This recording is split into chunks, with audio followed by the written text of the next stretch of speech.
আজকে চলুন গ্রামের একদম ভেতরের একটা গল্প শোনা যাক। এমন এক গল্প যেখানে হঠাৎ পাওয়া এক বিশাল সম্পদ দুই ভাইয়ের অটুট সম্পর্ককে এক কঠিন পরীক্ষার মুখে ফেলে দেয়। মানে এই গল্পটা আমাদের দেখায় যে ভাগ্য যখন দরজায় কড়া নাড়ে তখন পরিবারের বাঁধন কতটা মজবুত থাকে। আর এই প্রশ্নটা নিয়ে কিন্তু আমাদের আজকের গল্পটা এগোবে। চলুন তাহলে এই ঘটনার একেবারে গভীরে যাওয়া যাক আর দেখি কিভাবে একটা সাধারণ ইলিশ মাছ দুই ভাইয়ের জীবনে এত বড় একটা পরিবর্তন এনে দিল। গল্পের শুরুটা হচ্ছে বড় ভাইকে নিয়ে, মানে একেবারে মাটির কাছাকাছি থাকা একজন মানুষ যার কাছে জীবনের ছোট ছোট আনন্দই ছিল সবচেয়ে বড় পাওয়া। তার দিনগুলো খুব সাধারণ কাটত, কিন্তু শান্তিতে ভরা ছিল। ওনার জীবনের ফিলসফিটা ছিল জানেন, খুব সহজ, খাওয়ার জন্যই তো জীবন। আর এই ব্যাপারটা সবচেয়ে ভালোভাবে বোঝা যেত একটা বৃষ্টির দিনে, যখন বাড়ির সবাই মিলে একসাথে গরম গরম ইলিশ বিরিয়ানি খেত। এই ছোট ছোট মুহূর্তগুলোই ছিল তার কাছে আসল সুখ। কিন্তু এই যে শান্ত পরিবেশ, এটা বেশিক্ষণ থাকল না। হঠাৎ করেই শহর থেকে হাজির হল তার ছোট ভাই বিনয় আর তার স্ত্রী অনু। তাদের শহরের পোশাক আশাক চালচলন সবকিছুই গ্রামের এই সহজ সরল পরিবেশের সঙ্গে একদম বেমানান লাগছিল। আর এখান থেকেই দুই ভাইয়ের মধ্যেকার একটা চাপা উত্তেজনার আঁচ পাওয়া যাচ্ছিল। তো শুরুতে যে দেখা হওয়ার আনন্দটা ছিল সেটা কিন্তু খুব তাড়াতাড়ি উবে গেল। খুব তাড়াতাড়ি এটা স্পষ্ট হয়ে গেল যে দুই ভাই এখন যেন দুটো আলাদা পৃথিবীর বাসিন্দা, আর তাদের জীবনযাপন, তাদের ভাবনা চিন্তার মধ্যে একটা বিরাট ফারাক তৈরি হয়ে গেছে।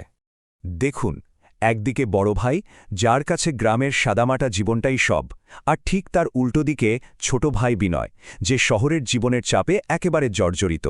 এই যে দুই ভাইয়ের দুই রকম মানসিকতা, এর মধ্যেই কিন্তু গল্পের আসল সংঘাতটা লুকিয়েছিল। আর এর মধ্যেই বিনয়ের স্ত্রী অনু এমন একটা কথা বলে বসল যা আগুনে ঘি দেওয়ার মতো কাজ করল। তার এই তাচ্ছিল্যটা শুধু বাড়িটাকে নিয়ে ছিল না, ছিল গ্রামের পুরো জীবনযাত্রাকে নিয়ে। আর এই একটা কথাই দুই পরিবারের মধ্যে দূরত্বটা আরও অনেকখানি বাড়িয়ে দিল। আর ঠিক এই সময়ে গল্পটা এমন একটা মোড় নিল যা কেউ ভাবতেও পারেনি। এমন একটা আবিষ্কার যা শুধু তাদের ভাগ্যকেই নয়, তাদের সম্পর্ককেও চিরদিনের জন্য বদলে দিতে চলেছিল। একদিন নিজের জমিতে কাজ করতে করতে বড় ভাইয়ের চোখে পড়ল এমন কিছু যা সে নিজের চোখকেও বিশ্বাস করতে পারছিল না। মাটির নিচে পুঁতে রাখা একটা হাড়ি, আর সেটা সম্পদে ভরা। মানে ওই হাড়ির ভেতরে ছিল রাশি রাশি টাকা, এত টাকা যা দিয়ে কয়েকটা প্রজন্ম বসে খেতে পারে। এই হঠাৎ পাওয়া সম্পদ তাদের এই সাদামাটা জীবনে একটা বিশাল ঝড়ের মতো এসে পড়ল। আর এই টাকা দেখেই শুরু হলো আসল সংঘাত। বিনয় ভাবল এই গুপ্তধনই তার শহরের জীবনের সব সমস্যা মিটিয়ে দেবে। সে সোজা সাপটা টাকার অর্ধেক ভাগ চেয়ে বসল। তার যুক্তি ছিল, জমিটার মালিক তো দুজনেই। টাকার ভাগাভাগি এড়ানোর জন্য আর হয়তো একটু লোভের বশেই বড় ভাই একটা সাংঘাতিক মিথ্যা কথা বলে বসল। সে বলল এই টাকা নাকি তার সারা জীবনের জমানো টাকা। ব্যাস, এই একটা মিথ্যার কারণে দুই ভাইয়ের সম্পর্কটা পুরোপুরি ভেঙে গেল। শুরু হলো এক তিক্ত ঝগড়া। কিন্তু ভাবুন তো, এই যে সম্পর্ক ভেঙে গেল, এর ফল কি হল?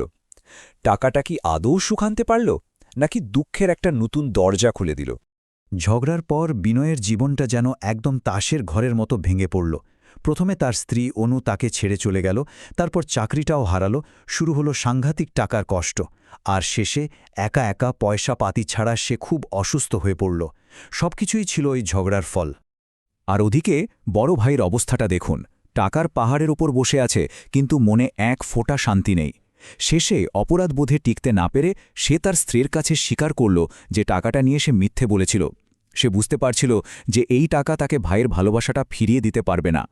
কিন্তু এত কিছুর পরেও ভাইয়ের জন্য ভাইয়ের টান তো থেকেই যায়, তাই না?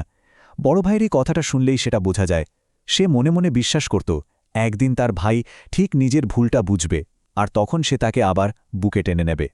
তো গল্পটা এবার শেষের দিকে এগোচ্ছে, আর সমাধানটা আসছে সেই বিরিয়ানির হাত ধরেই, যেখান থেকে সবকিছু শুরু।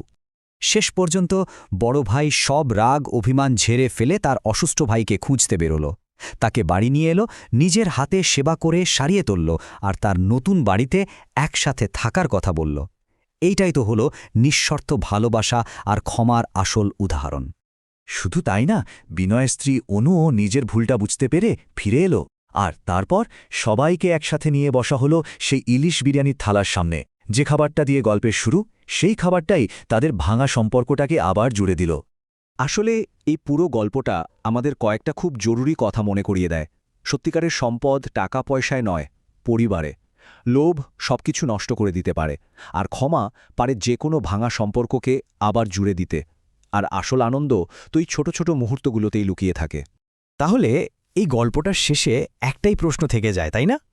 টাকা পয়সায় কি সুখ পাওয়ার একমাত্র রাস্তা? এই প্রশ্নটা আমাদের সবাইকে ভাবায় যে জীবনে কোনটা আসলে বেশি জরুরি। তো বন্ধুরা, আজকের জন্য এতটুকুই। ভালো লাগলে সাবস্ক্রাইব করবেন।